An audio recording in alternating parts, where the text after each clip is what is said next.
Hi everyone. In the history of the Orthodox Church, there are many great hierarchs, teachers, those who defended the faith and those who helped to define the faith amidst the onslaught of accusations by heretics, especially when the persecutions ended. And when we move into the 4th and 5th centuries, we know many of these names of the Holy Cappadocian Fathers and another host of people that appeared during the Holy Ecumenical Councils to help defend the Orthodox faith. But yet, not all of these fathers among the saints are as equally well known. One of them is the saint that we celebrate on April 20th. Now, his name is Saint Theotimos. Saint Theotimos hailed from the city of Tomis, now known as Constantia in Romania. Tomis was one of the oldest cities, certainly in Romania, probably being established around the year 600, many, many years ago, and is also the oldest continuously inhabited city up until today. St. Theotimos was also known as the Scythian. Now, the Scythians were a nomadic tribe that eventually settled into the area that we now know as the Crimea. St. Theotimos was someone who, as far as we can tell in history, was the spiritual father and mentor of two great saints, St. John Cassian and St. Germanus. He was someone who assumed around the year 385 the bishopric of the city of Tomis and ruled there for the next 24-25 years. He was an amazing scholar. St. Jerome, actually, in his book on illustrious men, actually mentions St. Theotimos as someone who was quite learned in rhetoric and in philosophy. And in some historical sources, he's known as a rhetorician and philosopher, and also as the Scythian.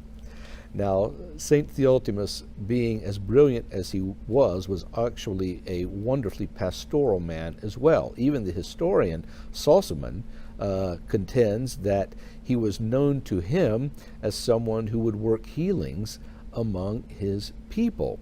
St. John of Damascus mentions St. Theotimos in his writings, and in fact he is known today as the founder of the Russian Philokalia, because during his bishopric he was able to establish many, many great churches with wonderful mosaics, some of which are still standing today, and more importantly, the idea of perpetuating the deep and very highly regarded spirituality of the apostles that has come down to us today and known as Hezekiah, or stillness, or quietness, which leads us on the road to theosis.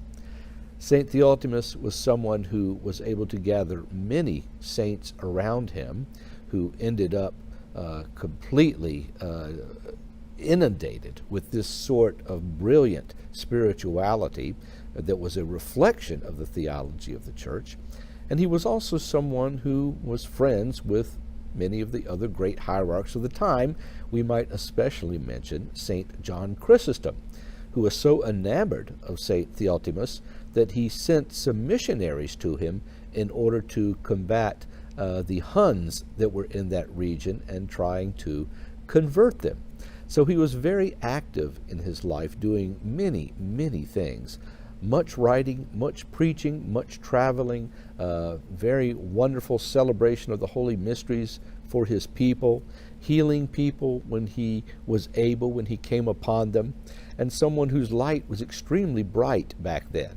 In fact, he even came to a council that St. John Chrysostom had to defend himself against the accusations of St. Epiphanius of Cyprus.